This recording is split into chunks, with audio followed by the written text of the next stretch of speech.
بسم اللہ الرحمن الرحیم الحمد للہ وکفی وسلام علی عباده الذین اصطفى اما بعد فاعوذ باللہ من الشیطان الرجیم بسم اللہ الرحمن الرحیم لقد جاءکم رسول من انفسکم عزیز علیہ ما عنتم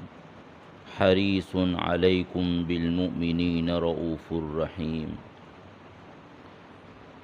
صدق اللہ العظیم وصدق رسولہ النبی الکریم۔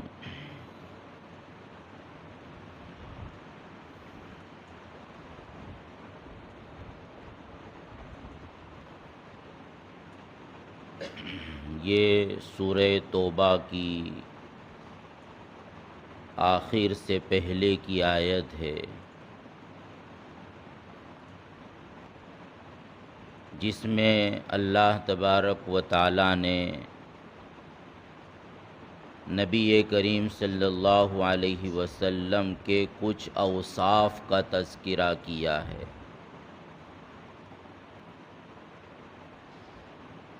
اور ان اوصاف کا حاصل یہ ہے کہ نبی کریم صلی اللہ علیہ وسلم اپنی امت کے حق میں انتہائی خیر خواہ اور انتہائی شفیق تھے۔ چنانچہ فرمایا کہ لقد جاءکم رسول من انفسکم، کہ لوگو تمہارے پاس ایک رسول آیا ہے جو تم ہی میں سے ہے۔ تم ہی میں سے ہونے کا مطلب یہ ہے کہ اگر خاص طور پر بنو ہاشم سے، عبد مناف سے، قریش سے کہا جا رہا ہے تو مطلب یہ ہے کہ یہ رسول تمہارے خاندان ہی سے ہے، یہ رسول تمہارے قبیلے ہی سے ہے، یہ رسول تمہارے گھر ہی سے ہے، تمہارے درمیان پیدا ہوا ہے۔ اور عرب سے کہا جا رہا ہے تو مطلب یہ ہے کہ یہ رسول تمہاری ہی نسل سے ہے، تمہاری ہی زبان کو بولنے والا ہے، تمہارے ہی ملک میں، شہر میں پیدا ہونے والا، جوان ہونے والا اور زندگی گزارنے والا ہے۔ اور اگر پوری انسانیت سے کہا جا رہا ہے تو مطلب یہ ہے کہ یہ رسول کوئی جنات نہیں ہے، یہ کوئی فرشتہ نہیں ہے، اور یہ کوئی اللہ کا اوتار بن کر تمہارے درمیان نہیں آیا ہے، بلکہ یہ تمہارے ہی جیسا ایک انسان ہے کہ اللہ تبارک و تعالیٰ نے تم انسانوں میں سے اپنے پیغام کو پہنچانے کے لیے، اپنی رسالت و نبوت کے لیے اس کا انتخاب فرمایا ہے۔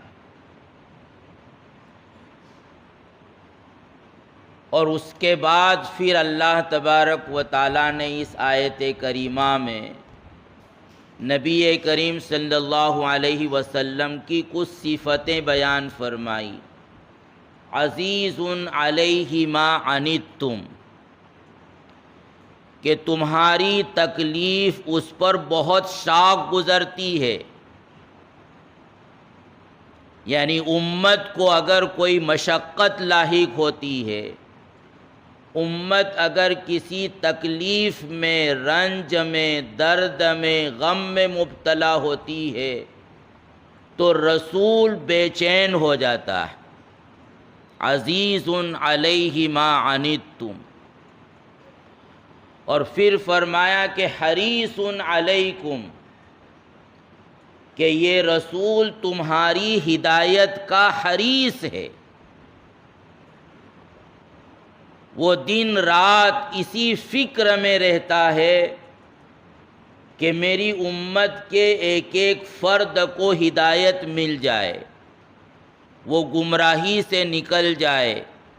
اس کو اللہ کی معرفت حاصل ہو جائے، وہ اپنی زندگی کے مقصد کو پہچان لے، وہ دنیا کی اس حقیقت کو جان لے۔ اور فرمایا بالمؤمنین رؤوف الرحیم،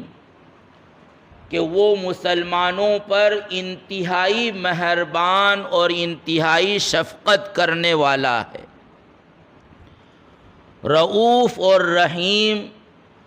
یہ حقیقت میں اللہ تبارک و تعالیٰ کی صفت ہے، لیکن جب اللہ تبارک و تعالیٰ نے نبی کریم صلی اللہ علیہ وسلم کی رحمت کو، شفقت کو اور رافت کو بیان کرنا چاہا تو اپنے لیے جس لفظ کا استعمال کیا تھا انہی الفاظ کا استعمال اللہ تبارک و تعالیٰ نے نبی کریم صلی اللہ علیہ وسلم کے لیے کیا ہے۔ اس سے اندازہ لگایا جا سکتا ہے کہ نبی کریم صلی اللہ علیہ وسلم اپنی امت کے لیے اور پوری انسانیت کے لیے کتنے مہربان تھے۔ یعنی یہ جتنے بھی اوصاف بیان کیے گئے، عزیز علیہ ما عنتم حریص علیکم بالمؤمنین رؤوف الرحیم، اس سے اللہ تبارک و تعالیٰ نے انسانوں کو یہ سمجھانے کی کوشش کی ہے کہ دنیا میں تمہارے لیے سب سے زیادہ خیر خواہ، سب سے زیادہ شفقت کرنے والا، سب سے زیادہ تم کو دنیا اور آخرت کی مصیبت سے نکالنے والا اگر کوئی ہے تو وہ اللہ کے رسول کی ذات ہے۔ دوسرے الفاظ میں اللہ نے یہ کہا ہے کہ لوگو تم اپنے رسول پر اعتماد کرو، کہ رسول جو بھی بات تم کو کہہ رہا ہے واقعہ یہ ہے کہ اس میں فقط اور فقط تمہاری خیر خواہی ہے، رسول کی ذات کا اپنا اس میں کوئی نفع نہیں۔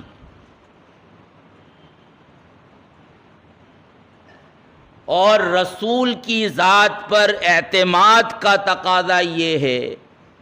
کہ جب رسول کے حوالے سے کوئی بات مومن کے سامنے آ جائے تو پھر وہ اس میں چونو چرا نہ کرے کہ ایسا کیوں، اس کا کیا فائدہ، اس کے پیچھے کیا لوجک، اس حکم میں کیا فلسفہ ہے، اس حکم کا کیا فائدہ ہے اور اس کے نہ کرنے کا کیا نقصان ہے۔ اگر مومن کے دل میں یہ بات آتی ہے، وہ حکمتوں اور مصلحتوں کو تلاش کر کے پھر اللہ کے رسول کی بات کو مانتا ہے، تو اس کا مطلب یہ ہے کہ رسول پر ابھی جیسا ایمان اور جیسا اعتماد ہونا چاہیے وہ نہیں ہے۔ دنیا میں کسی انسان کو اگر کسی ڈاکٹر پر اعتماد ہو جاتا ہے کہ یہ ڈاکٹر اپنے فن میں بہت ماہر ہے اور بہت امانت دار ہے، بہت دیانت دار ہے، یہ اپنے پاس آنے والے پیشنٹ کو کبھی بھی غلط رائے نہیں دیتا ہے، جو ہوتا ہے صاف صاف بتلا دیتا ہے، تو دنیا اس ڈاکٹر پر ہر وقت اعتماد کرتی ہے۔ وہ کوئی بھی بیماری بتلا دے، وہ کوئی بھی دوا دے دے، وہ مریض، وہ پیشنٹ پلٹ کر نہیں پوچھتا کہ ڈاکٹر صاحب یہ دوا تو اس کے لیے ہے، مجھے تو یہ بیماری نہیں ہے۔ مجھے تو یہ تکلیف نہیں ہے اور آپ یہ دوا کیوں دے رہے ہیں؟ ڈاکٹر کے متعلق وہ یہ نہیں پوچھتا، اس لیے کہ اس کو ڈاکٹر پر اعتماد ہے۔ کسی کاریگر پر انسان کو اگر تجربے کی بنیاد پر اعتماد ہو جاتا ہے اور اس سے پوچھا جاتا ہے تو وہ کہا کہ آنکھ بند کر کے اس کو کام دے دو، وہ تمہارا کام بالکل پرفیکٹ کرے گا اور بہت امانت دار ہے، بہت دیانت دار ہے، تم سے ایک پائی بھی زیادہ نہیں لے گا۔ یہ دنیا میں ایک کاریگر پر، ایک ڈاکٹر پر، ایک انجینئر پر اعتماد کے نتیجے میں انسان کا حال ہوتا ہے۔ لیکن اس عنوان سے جائزہ لینا چاہیے کہ کیا نبی کریم صلی اللہ علیہ وسلم کی شریعت پر، اللہ کے رسول صلی اللہ علیہ وسلم کے بتلائے ہوئے اوامر پر، آپ کی بتلائی ہوئی نواہی پر اور آپ کی سنتوں پر کیا ہم مسلمانوں کو ایسا اعتماد ہے؟ اگر نہیں ہے اور ہم پہلے یہ تلاش کرتے ہیں کہ اس سنت کا فائدہ کیا ہے، اس میں کیا مصلحت ہے، یہ کیوں حکم دیا جا رہا ہے ہم کو، کیوں ہم کو پابند بنایا جا رہا ہے کہ یہ کرو اور وہ مت کرو اور یہ کرنا ہی ہوگا اور اس کو چھوڑنا ہی ہوگا۔ اگر مسلمان ہونے کے باوجود، ایمان والا ہونے کے باوجود اللہ کے رسول کی کوئی سنت میرے سامنے آتی ہے اور میرے دل میں یہ خیال پیدا ہوتا ہے کہ اس میں کیا لوجک ہے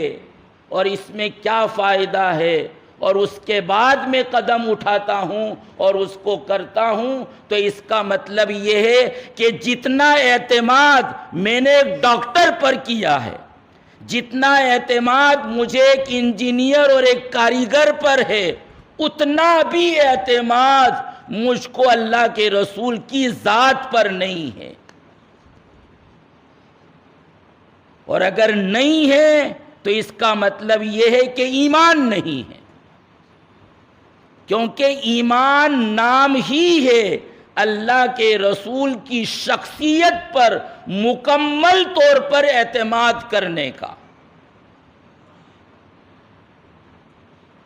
تو یہ اللہ کے رسول کی شفقت کا، آپ کی رحمت کا حال تھا جو قرآن نے بیان کیا، اور اسی شفقت اور رحمت کا یہ نتیجہ ہے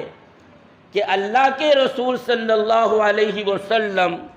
ایک رسول اور ایک نبی کی حیثیت سے امت کے درمیان فقط 23 سال رہ کر دنیا سے رخصت ہو گئے، لیکن آئندہ اپنی امت کے لیے قیامت تک کے لیے پورا ایک پروگرام اور پورا ایک نظام، صاف شفاف طریقہ امت کو دے کر گئے ہیں کہ میرے چلے جانے کے بعد امت کہیں بھٹک نہ جائے۔ تو اللہ کے رسول صلی اللہ علیہ وسلم نے قیامت تک جو ہونے والا ہے، جو خیر ہونے والا ہے یا جو شر ہونے والا ہے، اور جس طرح کے حالات آنے والے ہیں اور ان حالات میں امت کے لیے جو ہدایت ہو سکتی ہے، ان تمام کو اللہ کے رسول صلی اللہ علیہ وسلم اپنی زندگی میں پیش کر کے گئے ہیں۔ چنانچہ اللہ کے رسول صلی اللہ علیہ وسلم نے بہت سے ایسے خطرات کی نشاندہی فرمائی کہ دیکھو آئندہ یہ خطرہ پیش آئے گا، اس سے تم بچنا، اس سے تم بچنا۔ میں نے کوشش کی کہ اس طرح کی کچھ احادیث کو جمع کیا جائے کہ اللہ کے رسول صلی اللہ علیہ وسلم نے اپنی امت کو آئندہ کے لیے کن کن خطرات سے بچنے کی تلقین فرمائی ہے، اور آپ کو ڈر تھا کہ میری امت اس خطرے کا اگر شکار ہو جائے گی تو پھر وہ گمراہی میں مبتلا ہو جائے گی۔ ایسی تقریباً 10 حدیث کو جمع کیا گیا ہے، تو میں فقط اس کا ترجمہ کروں گا۔ ایک تو اللہ کے رسول صلی اللہ علیہ وسلم نے اپنی امت کو دجال کے فتنے سے ڈرایا ہے۔ دجال کی شخصیت کیا ہے اور دجال کا فتنہ کیا ہے، اس سے پہلے اسی منبر سے کئی مرتبہ گفتگو ہو چکی ہے۔ تو اللہ کے رسول صلی اللہ علیہ وسلم نے دجال اور اس کے فتنے سے ڈرایا ہے، اور اس کے فتنے کی، دجال کی ایک تو شخصیت ہے جو آئے گا جب کہ حضرت مہدی آ چکے ہوں گے، لیکن اس کا جو فتنہ ہے وہ پہلے سے چل رہا ہوگا، کیونکہ جب کوئی آنے والا ہوتا ہے تو پہلے سے اس کے لیے ایک ماحول بنانا پڑتا ہے کہ تاکہ وہ جب آئے تو اس کی بات کو ماننا لوگوں کے لیے آسان ہو جائے۔ تو اس وقت پوری دنیا میں جو کچھ بھی ہو رہا ہے اور جو فتنہ بھی برپا ہے، اس وقت سے جب سے مشرق سے انسانیت کی قیادت مغرب کی طرف منتقل ہوئی، دوسرے الفاظ میں جب یہ کہہ سکتے ہیں کہ جب سے مسلمانوں کی خلافت کا خاتمہ ہوا، اس وقت سے یہ کہا جا سکتا ہے کہ دجال کے فتنے کا آغاز ہو چکا ہے، اور اس وقت تقریباً پوری دنیا میں دجال کا وہ فتنہ چھا جا چکا ہے۔ ہر قوم اس کا شکار بن چکی ہے، ہر فرد اس کا شکار ہو چکا ہے، اور وہ فتنہ کسی نہ کسی درجے میں ہر گھر میں داخل ہو چکا ہے۔ تو اللہ کے رسول صلی اللہ علیہ وسلم نے ایک تو امت کو دجال اور اس کے فتنے سے ڈرایا،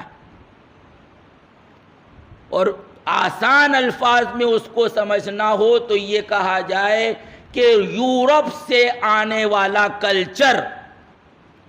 مغرب سے آنے والے نظریات اور مغرب سے آنے والی فکر و سوچ، وہی دجال کے فتنے کی بنیاد ہے، جس کے نتیجے میں انسان سے نکل کر جانور بن چکا ہے، جس کے نتیجے میں فطرت بدل چکی ہے۔ ایک عورت مرد بننے کی کوشش کر رہی ہے یا وہ مرد بن چکی ہے، اور ایک مرد اپنی مردانگی کو بھول چکا ہے اور وہ ایک عورت کا رول اپنا رہا ہے۔ خیر اور شر کے پیمانے بدل چکے ہیں۔ اچھا آدمی کون ہے اور برا آدمی کون ہے، وہ کسوٹی آج بدل چکی ہے۔ ایک زمانہ تھا کہ اچھے اور برے کی کسوٹی اور معیار سچائی ہوتی تھی، امانت داری ہوتی تھی، دیانت داری ہوتی تھی۔ کون اچھا آدمی ہے؟ تو وہ آدمی اچھا ہے، کیوں؟ اس لیے کہ وہ سچا ہے، اس لیے کہ وہ دیانت دار ہے، اس لیے کہ وہ امانت دار ہے۔ لیکن آج انسان کے بڑے ہونے کا اور اچھے ہونے کا معیار بدل چکا ہے۔ کون بڑا آدمی ہے؟ جس کے پاس کوٹھی ہے، جس کے پاس بنگلے ہیں، جس کی چلتی ہے، جس کا آرڈر چلتا ہے، جس کے پیچھے لوگ چلتے ہیں، اور سوشل میڈیا کے دور میں جس کے فالوور زیادہ ہیں، جس کی انبھکتی کی جاتی ہے، اندھی تقلید جس کی جاتی ہے۔ یہ پیمانے بدل چکے ہیں۔ ایک زمانہ تھا کہ پھٹے ہوئے کپڑے پہننا فقیری کی علامت تھی، عیب تھا انسان کے لیے کہ وہ پھٹے ہوئے کپڑے پہنے۔ آج پھٹے ہوئے کپڑے پہننا فیشن بن چکا ہے۔ یہ کسوٹی اور یہ معیار جو بدلے ہیں اور انسان کی سوچ میں جو تبدیلی آئی ہے، یہ دراصل فتنہ دجال کا نتیجہ ہے۔ تو اللہ کے رسول نے ایک تو دجال کے فتنے سے ڈرایا، اور اس کے ساتھ ساتھ اللہ کے رسول نے جب صحابہ دجال سے بہت ڈر گئے تو اللہ کے رسول کو تسلی دینا پڑی۔ اللہ کے رسول نے فرمایا کہ غیر الدجال اخوفونی علیکم، کہ دجال کے علاوہ سے مجھے تم پر ڈر ہے۔ اور وہ فرمایا کہ اس لیے کہ اگر دجال نکلا اور میں تمہارے درمیان موجود رہا تو میں کافی ہو جاؤں گا، میں امت کی طرف سے دفاع کر دوں گا، امت کی اس سے حفاظت کر لوں گا اگر وہ میرے ہوتے ہوئے آ گیا۔ اور اگر میں نہیں رہا اور پھر دجال آ گیا تو اللہ کے رسول نے فرمایا کہ وَإِن يَخْرُجْ وَلَسْتُ فِيكُمْ فَامْرُؤٌ حَجِيجٌ نَفْسَهُ وَاللَّهُ خَلِيفَتِي عَلَى كُلِّ مُسْلِمٍ، تو ہر شخص اور اس کا ایمان اس کو دجال کے فتنے سے بچانے والا ہوگا، اور اللہ ہر مسلمان کے حق میں میرا خلیفہ ہے۔ لیکن مسلمان کی حفاظت ہوگی، ایمان والے کی حفاظت ہوگی۔ اب اس کی فکر کی ضرورت ہے کہ ہم ایمان والے ہیں یا نہیں ہیں، اور ہم حقیقی معنی میں مسلمان ہیں یا نہیں ہیں۔ اگر واقعی ایمان والے ہیں، اپنے آپ کو ہم صحابہ پر پیش کریں، صحابہ کے آئینے میں ہم اپنے آپ کو دیکھیں کہ کیا ہم ایمان والے ہیں اور کیا ہم مسلمان ہیں۔ اگر واقعی کوئی ایسا ہے کہ جو صحابہ کے ایمان کے پیمانے پر اترتا ہو، تب تو اطمینان کی ضرورت ہے، ورنہ فکر کی ضرورت ہے۔ تو ایک تو اللہ کے رسول نے دجال سے ڈرایا، دوسرا اللہ کے رسول صلی اللہ علیہ وسلم نے ڈرایا، فرمایا کہ ان اخوف ما اخاف علیکم الشرک الاصغر، کہ مجھے سب سے زیادہ خطرہ تم پر جس چیز کا ہے وہ ہے شرک اصغر، چھوٹا شرک۔ اور چھوٹے شرک کی تفسیر محدثین نے فرمائی ہے ریا، دکھلاوا، کہ آدمی جو بھی کام کرے گا چھوٹا یا بڑا تو وہ اللہ کے لیے نہیں کرے گا، وہ لوگوں کو دکھلانے کے لیے کرے گا۔ اگر وہ جماعت کے ساتھ نماز پڑھنے کا اہتمام کر رہا ہے تو اس بنیاد پر کرے گا کہ یہ تو مفتی صاحب بنا بیٹھا ہے۔ اگر جماعت کے ساتھ نماز نہیں پڑھے گا تو لوگ کہیں گے کہ مفتی صاحب ہی جماعت کے ساتھ نماز نہیں پڑھتے، تو اس لیے اس کو آنا پڑتا ہے۔ یعنی یہ دل میں چور ہوتا ہے کہ یہ تو چلے لگایا ہوا ہے، 4 مہینے لگایا ہوا ہے، گشت نہیں کرتا، تو اس لیے اس کو آنا پڑتا ہے۔ یعنی اپنی بدنامی سے بچنے کے لیے، لوگوں کی طعن اور ملامت سے بچنے کے لیے وہ نیک کام کرے گا، اور اسی کا یہ نتیجہ ہوگا کہ جب تک وہ لوگوں کے درمیان ہوتا ہے وہاں تک تو اچھا بنا رہتا ہے،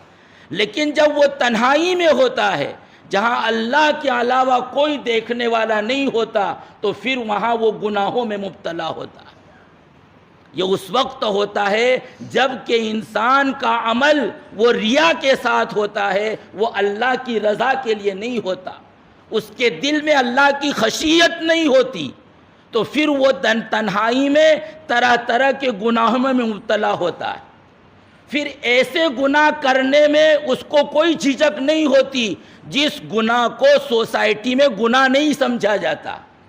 ایسے گناہ وہ بے جھجک کر لیتا ہے۔ کیوں؟ اس لیے کہ وہ ریاکار ہے، اس کا مقصود اللہ کی معصیت سے بچنا نہیں ہے۔ بد نظری کرنا کسی کو کیا پتہ چلتا ہے؟ بد نظری کرنے میں وہ آسانی سے بد نظری کر لیتا ہے۔ غیبت کرنا اتنا عام ہو چکا ہے، پیٹھ پیچھے برائی کرنا اتنا عام ہو چکا ہے کہ سوسائٹی میں اس کو گناہ نہیں سمجھا جاتا۔ اس لیے کیا بڑا اور کیا چھوٹا، اور کیا مولوی اور کیا حافظ، اور کیا مفتی اور کیا دیندار، سب اس میں مبتلا ہے اور بے تکلف کر لیتے ہیں، اس لیے کہ اس کو گناہ نہیں سمجھا جاتا معاشرے میں کہ کوئی طعنہ دے گا کہ یہ مفتی صاحب اور حافظ صاحب ہو کر برائی کر رہا۔ تو یہ کیوں ہوتا ہے؟ یہ اس لیے ہوتا ہے کہ اس میں الشرک الاصغر، وہ ریا ہوتا ہے، وہ لوگوں کو دکھلانے کے لیے اپنے آپ کو نیک بنانا پڑتا ہے، وہ کام اللہ کی خشیت کے لیے نہیں ہوتا، اللہ کی رضا کی بنیاد پر نہیں ہوتا۔ تو اللہ کے رسول نے فرمایا کہ مجھے جس چیز کا اپنی امت کے تعلق سے سب سے زیادہ خطرہ ہے وہ ہے الشرک الاصغر۔ اور ایک تیسری حدیث حضرت عمران ابن حسین رضی اللہ تعالیٰ عنہ کی روایت ہے کہ ان اخوف ما اخاف علیکم بعدی، اللہ کے رسول نے فرمایا کہ میرے بعد مجھے اپنی امت کے تعلق سے سب سے زیادہ ڈر کس چیز کا ہے؟ ہر خطرے کو اللہ کے رسول نے اسی عنوان سے بیان کیا ہے، ان اخوف ما اخاف علیکم بعدی، کہ سب سے زیادہ ڈر مجھے اپنی امت کے تعلق سے اپنے بعد ہے، وہ کیا ہے کہ کل منافق علیم اللسان، کل منافق علیم اللسان، کہ وہ آدمی کہ جو نظر تو آئے گا کہ یہ مسلمان ہے، بلکہ نظر آئے گا کہ یہ بڑا مولوی ہے، بڑا علامہ ہے، نظر آئے گا کہ یہ دیانتدار امانت دار ہے، یہ جبے قبے والا ہے، یہ امامے اور ٹوپی والا ہے، اونچے پائجامے کو پہننے والا ہے، لیکن ہوگا وہ منافق۔ قرآن اور حدیث کو کھول کھول کر لوگوں کے سامنے بیان کرے گا، لیکن ہوگا وہ منافق علیم اللسان، ایسا چرب زبان ہوگا کہ لوگ اس کی باتوں کو سن کر متاثر ہوں گے کہ واہ کیا باتیں بیان کرتا ہے۔ آج تک قرآن کی کسی یہ تشریح ہم نے تو اپنے گاؤں کے مولوی سے، حافظ سے، مفتی صاحب سے نہیں سنی، کیسی بات کہی اس نے۔ آج ایسے منافق علیم اللسان پائے جا رہے ہیں، پروفیسر کی شکل میں، انجینئر کی شکل میں، اور پتہ نہیں ایڈوکیٹ کی شکل میں، کہ وہ پیشے کے اعتبار سے ایڈوکیٹ ہے، پیشے کے اعتبار سے پروفیسر ہیں، پیشے کے اعتبار سے انجینئر ہیں، پلمبر ہیں، لیکن بنے بیٹھے ہیں علامہ، اور اپنی زبان کی مہارت کی بنیاد پر لوگوں کو متاثر کر رہے ہیں، اور گویا یہ ثابت کر رہے ہیں کہ حقیقی دین تو میں پیش کر رہا ہوں، آج تک یہ دین کسی نے پیش نہیں کیا۔ یہ جتنے بھی محدثین گزرے ہیں، یہ جتنے بھی مفسرین گزرے ہیں، یہ جتنے بھی فقہا گزرے ہیں، اور آج کے جتنے مولوی اور مفتی ہیں، یہ سب کے ساتھ اپنے مکتبہ فکر کی دعوت دیتے ہیں خالص دین، اور اصل دین تو میں پیش کر رہا ہوں۔ اللہ کے رسول نے ایسے منافقوں سے اور چرب زبان بولنے والوں سے امت کو ڈرایا ہے۔ بہت سے ایسے نظر آئیں گے آپ کو کہ جن کے پاس ہر سوال کا جواب، آپ کسی سنت کے متعلق پوچھ لو، کسی حدیث کے متعلق پوچھ لو، کسی آیت کے متعلق پوچھ لو، اسلام پر کوئی بھی اعتراض کر لو، فوراً ان کی طرف سے جواب، اور ایک عام آدمی بہت متاثر ہو جاتا ہے کہ دیکھو کیسا جواب دیا کہ ہمارے دل کو تسلی ہو گئی، لیکن اس کا جواب کیسا ہوتا ہے اس کی مثال بتاؤں۔ یعنی غامدی صاحب جو جواب دیتے ہیں اسلام کے اعتراض کا، وہ جواب کیسا ہوتا ہے؟ ان کے جواب ایسے ہوتے ہیں کہ ایک لطیفہ ہے کہ ایک شخص اپنی پشت پر ٹیٹو بنوا رہا تھا، شیر کا ٹیٹو بنوا رہا تھا کہ میری پشت پر شیر بنا دو۔ اب اس نے بنانا شروع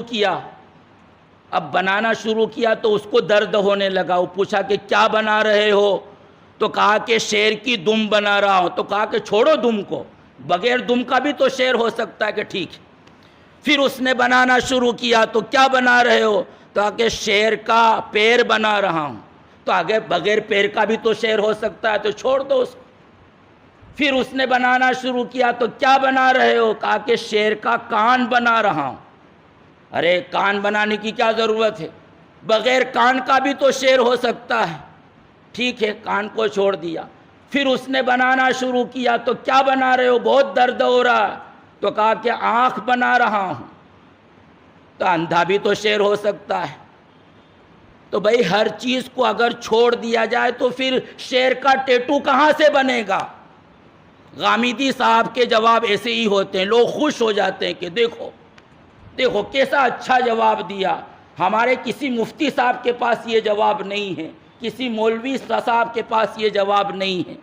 لیکن جواب کیا ہوتا ہے کہ یہ دین کی کوئی بنیادی چیز نہیں ہے، یہ اختیاری چیز ہے، تم چاہو تو اس کو اپنا لو اور تم چاہو تو اس کو چھوڑ دو۔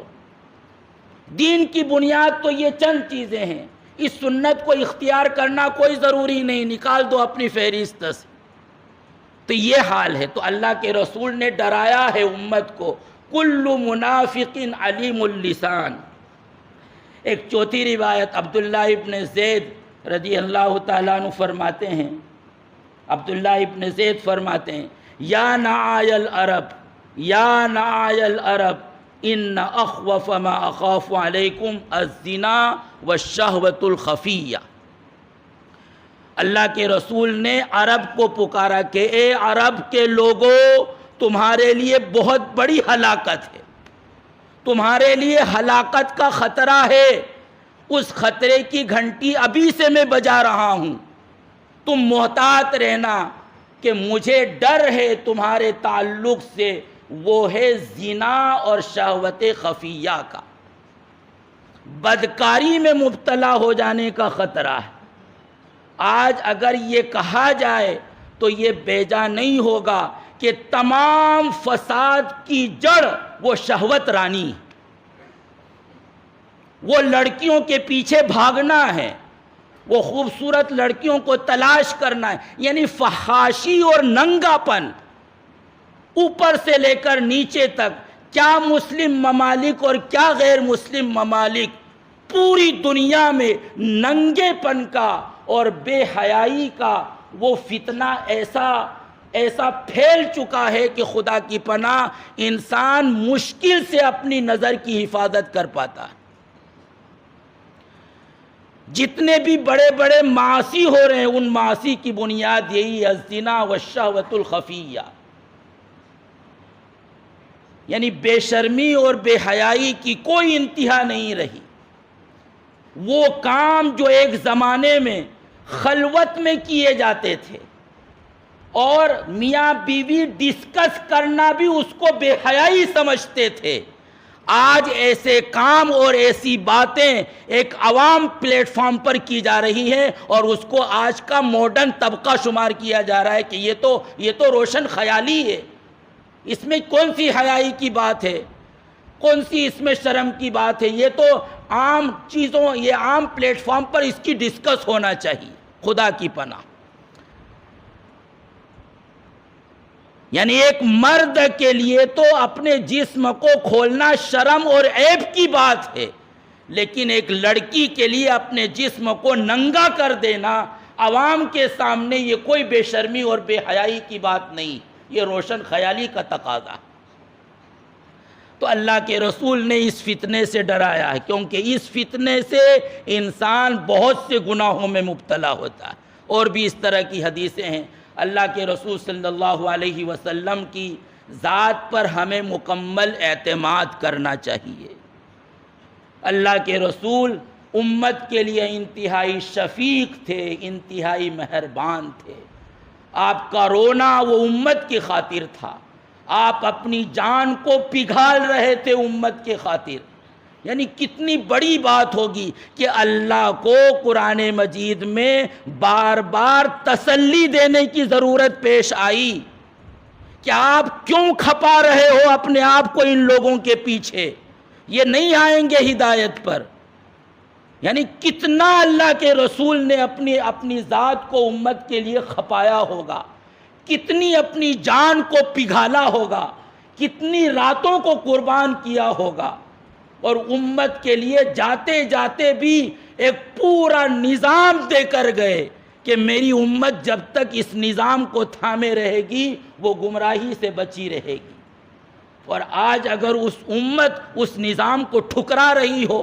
سنتوں کا مذاق اڑا رہی ہو، داڑھی رکھنا اس کے لیے عیب بن گیا ہو، سر پر ٹوپی رکھنے میں اس کو شرم آ رہی ہو، پائجامہ اونچا رکھنا اس کے لیے شرم کا باعث ہو، تو اللہ کے رسول صلی اللہ علیہ وسلم کو خدا کی قسم قبر میں جیتے جی تو امت نے ستایا، اور اللہ کے رسول کو گویا آج بھی امت کی جب اعمال آپ کی بارگاہ میں پیش ہوتے ہوں گے آپ کو کتنی تکلیف ہوتی ہوگی۔